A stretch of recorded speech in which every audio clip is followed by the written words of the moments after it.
right, welcome to episode 3 of the Strategic Pause. You all missed the fact that my mic just randomly started muting me as I was talking right before this.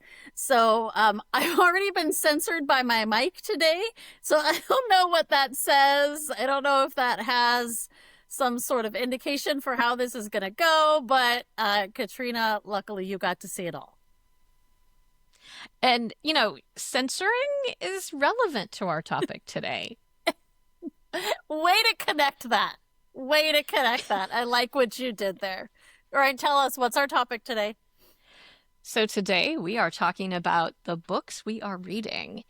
And I always try to get a few of the books that are on the, censored, unhappy people about them list. I always try to get a few of those into my rotation.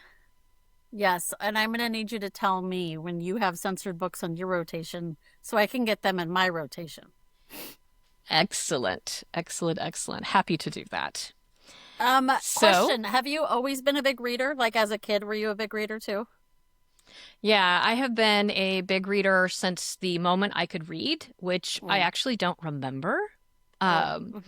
So books have just been part of who I am. My mom used to drop me off at the library while she went grocery shopping. And I got to know the librarians really well. I read 1,000 books the summer of 4th grade. And the librarians did not believe me, so they did not award me the most books read prize. I still harbor some resentment over that one. Stop. Yeah. What county library is that? We'll go find them. It is a tiny county in the middle of Central California. I don't harbor too much resentment. I don't harbor too much resentment. What books did you like as a kid? Do you remember? Okay, well, sometimes when you share the books you liked as a kid, they don't age well over time as we learn more about the world. Well, now we're all dying to know what you're going to say. So I was a huge fan of the Little House series and read everything Laura Ingalls Wilder wrote. And looked forward to getting a new book every Christmas so that I could continue reading those. I also loved The Chronicles of Narnia, which I think just about everybody my age did. Yes. So those were the two big series. And of course, Judy Blume, but I always felt like I had to sneak those in and felt like I was doing something wrong when I was reading Judy Blume as a kid. Oh, I love Judy Blume. And now I am making my 9-year-old read some Judy Blume and some Beverly Cleary. Do you remember Beverly Cleary? Like the mouse and the motorcycle? Absolutely. Yeah. He's reading Otis Spofford right now. It's a good one. I used to love the Babysitter Club books. Did you read those books? I think I was too old when the Babysitter Club books came out, so I didn't read those. But I did read, and now I can't remember. It was a series of high school, like they were in high school. It was some Sweet Valley High. Sweet Valley High, yes, Sweet Valley High. Do you remember the board game, the Sweet Valley High board game? I do not remember the Sweet Valley High board game. I could sing the entire board game jingle right now. I'm not going to, but just so we're all clear, the Sweet Valley High board game jingle is in my head right now. And I could sing it for you. I loved those books. I love it. I love those books. So, do you remember the first book that you read that you really felt impacted by?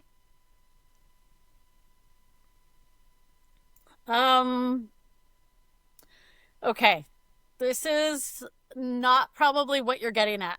And you're going to laugh when I say it. But when I was in 4th grade or something, I read Flowers in the Attic. Have you read Flowers in the Attic? I have not, but I absolutely remember my sister reading it because she liked spooky books. But it is not one I ever read. So you should not let your fourth grader read it. Now, I will say, my parents didn't censor anything I read, and I do appreciate that. I mean, on some level, like if I could pick it out and read it, like I could read it. But there are some scenes in that book. And so you said impacted. I'm just saying the first thing that came to my mind was that book, because I was like, what is happening here? Like, is this normal? This is twisted. This is backwards. And it is. It's all twisted and backwards. But I was also fascinated. It was like a whole literal world I didn't know about. I mean, it was in fourth grade, right? I was like 9 or something, or 8. Yeah. And so that is the first book, as not what probably you're intending. That's the first thing that came to mind, that was like, this is showing me a different world, like a different way of being and different things that existed that I didn't know about. Yeah, you probably wouldn't want your fourth grader to read that book, but No. but it brings out a really interesting point that I think is why we're talking about young books, talking about books like that are fiction, because anything that we read has the ability to impact us. Anything that we read changes who we are. And and fiction can teach us just as much about the world as nonfiction. And I think fiction allows us to see the world in a creative way. So it absolutely should have impacted you. It absolutely should have shown you worlds, which then makes you a better leader, a better trainer, a better human, because you've now expanded your viewpoint in a frightening way at 8 years old. But, yeah. Yeah. Yeah. And like, I don't know, I probably do censor my kids what they read, but I don't censor it in the sense of like, I don't want you learning that. It's more age appropriate kind of stuff. But I will say, like, there is a book called have you ever read A Man Called Ove? Oh, absolutely. I can tell you exactly where I was when I read it. Oh, yeah.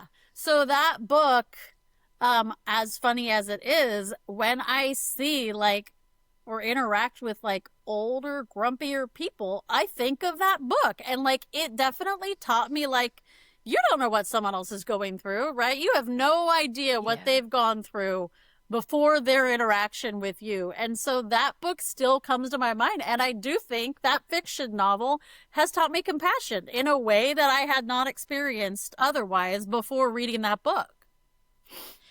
There's a fabulous study that I've read a couple of years ago that talked about how fiction increases our empathy. And so I think there's the perfect example, right? Yeah. And that was, that you said funny. I felt like that book was just tragic. Like that book ripped my heart out. But I already have like a weird thing with older people that is like a whole other subject. It was kind of funny and tragic, though. I mean, it was tragic. I don't want to spoil it for anybody who hasn't read it. It was tragic, but the way in which it was tragic had some humor to it. That's true. And I identify with that. Like, there's nothing to me that a little humor can't teach us, right? And so I learned about that in a different way because of the humorous part of it. If it had been just one ball of emotions and sadness, I probably wouldn't have stuck with it, because I don't, that's not how I learn, I guess. But it wasn't. Yeah. It was both. It was sad and funny. Which then it kind of mirrors life, right? Mm-hmm. Which we need. We need that balance. Yeah. That just made me think of, which is probably another whole episode, but when we are able to feel polarizing emotions at the same time, right? Like that, when my son went off to college, that was a really good lesson to me for how you can be excited and joyful and just sad and bummed out all at the same time. And that's something Yeah. that, fiction teaches us as well, right? Yeah, exactly. Exactly. Um, What there's about you? so Do you remember? many. Oh, sorry, go ahead. Oh, no, go ahead. Go ahead. I was just going to say, do you remember the first book that impacted you that you can remember? Yeah, absolutely. The book that I come back to over and over again is Dracula, by Bram Mm. Stoker. And I read it in eighth grade for my English class. And it was the first book for me that had a really different style of writing because it's Mm. told in letters and was so descriptive that I felt like I was actually there in the moment, feeling the emotions, feeling the situation, seeing Dracula's face, like and not the images that we get from the movies, but really different and just said the it was such good literature, and I think that's what Yeah, really did it for me. Like that was like, oh, there are books, and there are books I enjoy reading, and then there's right, literature. There's like beautiful words that come together, right. which completely changed how and what I read. Even as a middle schooler. Even as a middle schooler, absolutely, absolutely. It made me really turn away from, and this is like revealing my full nerdiness. It made me turn away from the books that everybody was reading because they were popular through Mm. high school, and I wanted to dig into the books that were obscure or Mm. classic or long that that people were avoiding because they were all reading of Mice and Men every year through high school so that they could get their book reports done. I loved Of Mice and Men. I didn't read it until 5 years ago. Oh my gosh. I just refused. I just refused. I'm I like, loved I'm it. not like I'm a huge Steinbeck fan. Like so much of it takes place in California and specifically near where I grew up. And so I love so much of his work, but of Mice and Men, I just wasn't going down that path. Like You weren't going to do it because other people were doing it.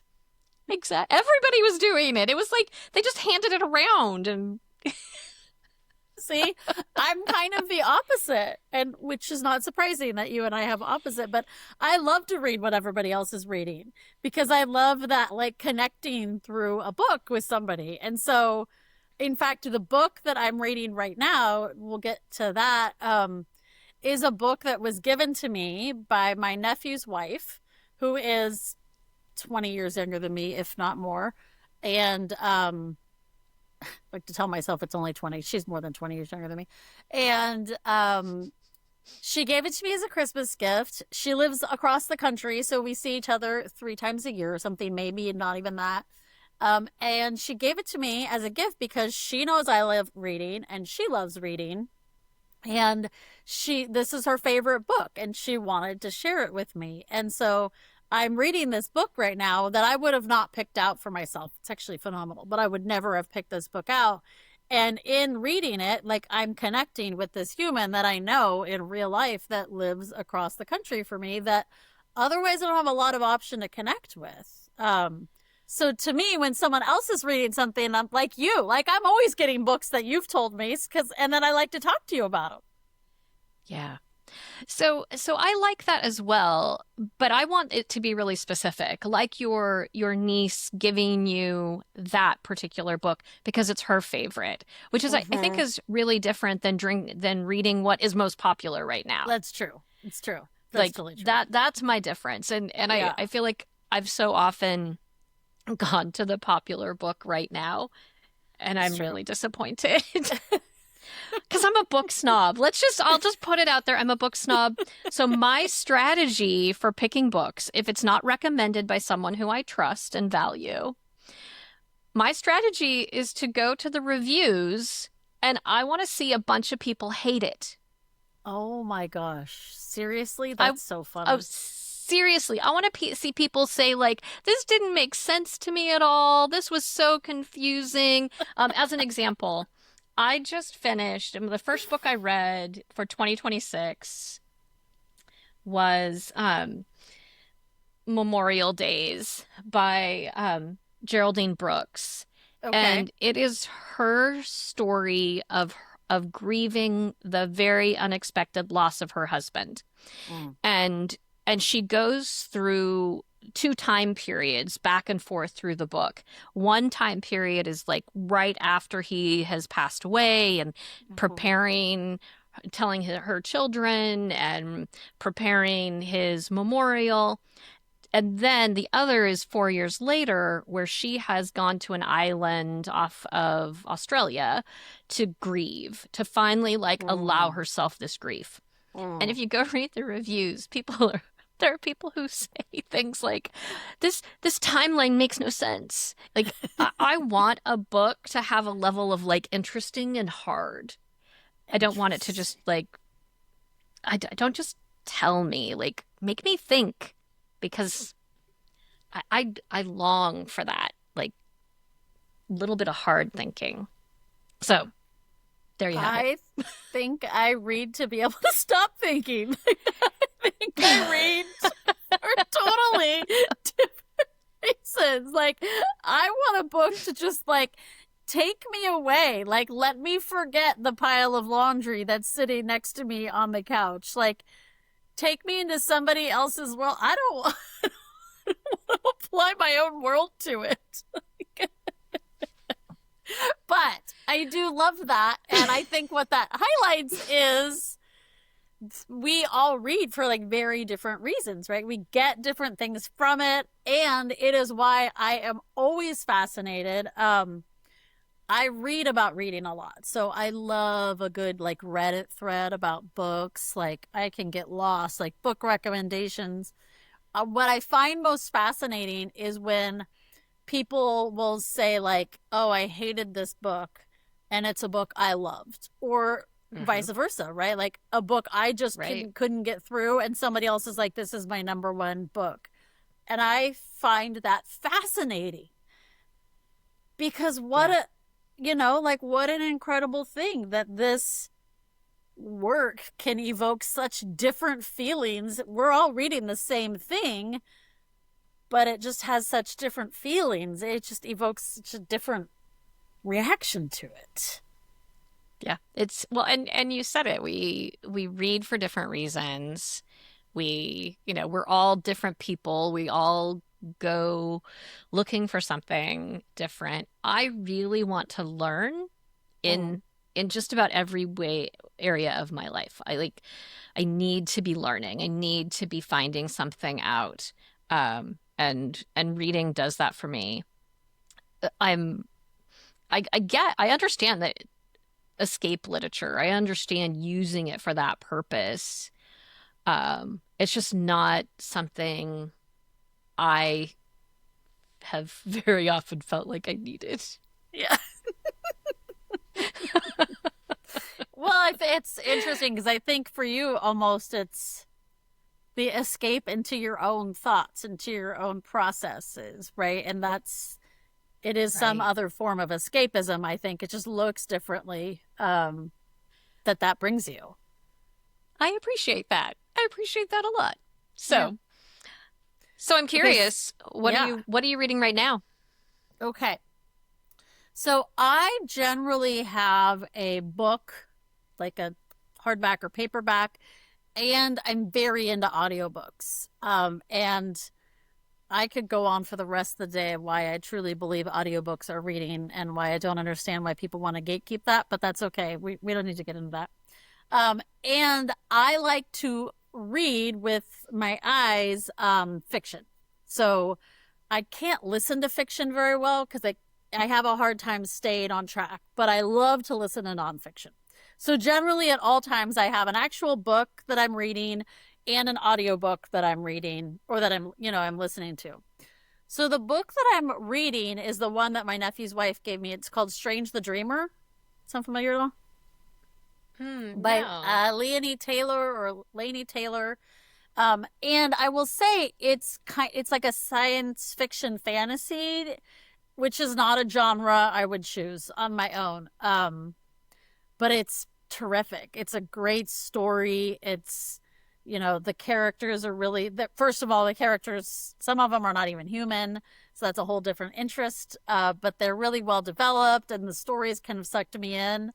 And I think that says a lot for an author, for somebody who's not really a huge fan of the genre, but to be able to say, like, yeah, that was a phenomenal book, regardless or because of, I don't know. So that's what I'm reading. I'm listening to the book called Careless People. Have you heard of that book? Yes, I About have. Facebook. Have you read it? Yes, I read that. I read that last year, and I think every other page I made my husband listen to. And I read it and I just felt dirty the whole time I was reading it. I have these I have a lot of guilt, and I'll tell you why. I've read Sheryl Sandberg's other books, and I loved them. I loved Lean In. I loved her book. What is it? Second Option or Second Choice or Option something. B. Option B. Thank you. Option B. Yeah. I loved her books. I bought into Lean In. I do feel like it really kind of changed the way I see work. And now I'm learning about her, and I feel, I mean, who knows? Who knows what's true or what's not true? But I'm having a little bit of guilt for how much I bought into that. What it looks like was maybe just a little bit of a front. What did you think? So I thought the book was fascinating. I think it was very brave to put out into the world what she put out into the world. Right. I also happened to be reading it not like right around the time that she was testifying before the Senate Judiciary Committee. I can't say that. Which was kind of wild as well. You know, and like anything, I'm listening to it through a little bit of a filter, realizing it's one perspective. Right. But it was a pretty wild perspective. Pretty like revealing and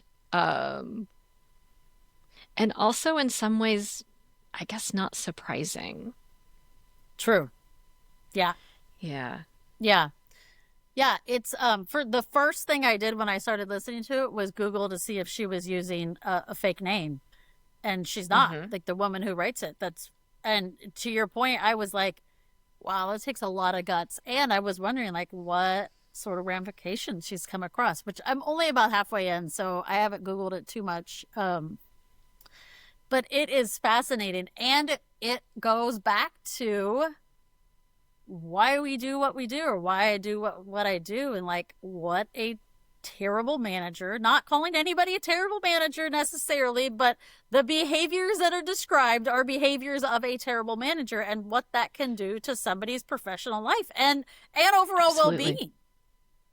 Well, and not even just a terrible manager, but really kind of a terrible human. Right. Or in culture, an organizational culture. It wasn't just one person. Right. It was everybody. It was the whole, right. And I think you can see there's that interesting drive that people just want to be so accepted into a culture that they'll overlook the fact that it's really unhealthy. Yes. And when she's talking about, she had just had a baby, and she's literally writing talking points as she's delivering a baby. And you just think like, what would drive you to do that? I don't know. I do wonder if she was able to write the book and able to be so candid because she's not American. And she was in an American business. I don't know if that would make it easier or if that just makes it different. I agree. I thought about that as well. Generally, when I finish any sort of memoir or anything, I go and Google the heck out of things. So I haven't gotten there yet. But I was wondering, is she now living in New Zealand? Because I feel like I would probably go back and live in wherever my country of origin was, just because of, I don't know, fear. Right. I'm not as brave as she is, obviously. Yeah, I'm Googling really quickly, and I don't know. I don't know if she... We'll have to look it up. I don't know. Well, more to come with More to that. come. I'll So look it up. so you and I both enjoy memoirs. Mm-hmm. I'm reading right now. I'm reading Barbara Atwood's. Oh my God, why do I always do this? I totally do this. I get Barbara Kingsolver and Margaret Atwood, and I put them together Oh, all the time. Margaret Atwood, Margaret, She Handmaid's Tale? Is yes, that? Yes. Okay. she Okay. her memoir has just come out, Oh, okay. I'm and gonna read this. it is a tome. And at this point, it is like play by play from the beginning of her lineage. But it's fascinating, and she's such a good writer, and it's so interesting to see like her origin story and how she has come to be a writer. So thoroughly enjoying it. I am not far I enough love in that. to be able to give much Okay. more of an opinion, though. But I am Okay. enjoying it. Do you And listen to then fiction also? so I am. So I believe, first of all, I have to say this as the mom of a dyslexic child, reading is reading. However you get that information into your head, reading is reading. Totally agree. Yes. I, however, am not, I don't listen to books. Oh, at all? It's too hard. I'm Oh, too I didn't know that. distracted. Okay. Uh, Okay. very, very seldom. Occasionally I will, but it needs to be really something compelling, and I have to do something while I'm Oh. listening. Uh-huh. Um, so I don't drive anywhere very often, so I don't have that as a method to listen. On a plane, I will listen to music. I never listen to a book Oh, because I'm okay. reading a physical book. It's just not like if I'm walking maybe, or if I'm doing laundry for like hours maybe. Um, but so That no, sounds not I'm terrible. not a I know, like I have to make up reasons. I was trying to listen to Lincoln and the Bardo, which is several Okay. years old now, but it was a fabulous book, and the author has a new book coming out, which I'm super excited about. But the audio book had multiple narrators in the voices of the character Okay. of the characters. And so someone said you have to listen to it. And so I did.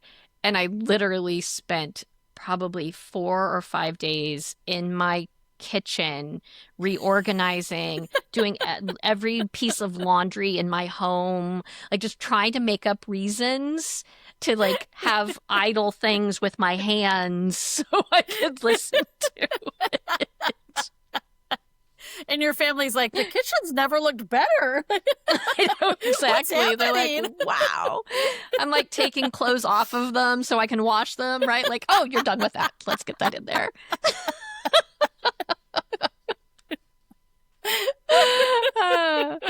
That's good. So it's really like cleaning, not reading. It's cleaning, cleaning Cleaning. and Oh, reading that's a new combined. So word. cleeding. There you I go. love There you it. go. I There's did our it new word. without any pressure this time. Yes, I love that. Cleaning. Okay. Yeah, I Yes, mostly listen while I drive. And so and I'm yeah, always somewhere. So that makes total sense. yeah. I avoid driving at all costs if I can. Um, Yeah.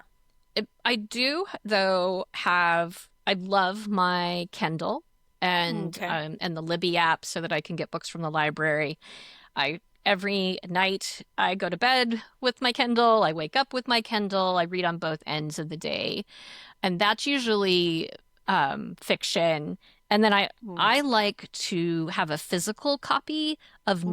nonfiction so that I can Okay. write in it and tag it and Mm. highlight it and be able to reference it later. Yeah. So Okay. the nonfiction book I'm reading right now is Buy Back Your Time by Oh, Dan Martell, okay. and I'm I've loving heard of it. that. Loving it, Okay. loving it. I wish I'd read it, 30 Uh-huh. years ago. Okay. All right, good. Yeah. Do you have, although I just realized we're almost at 30 minutes because we could talk about books all day. Hours. Hours. Do you have, if somebody says like, what's your favorite book? Do you have an answer? Are you able to give like an answer to that? My answer would come with a question, which would be which Oh. genre, which Oh. time, what mood are you in?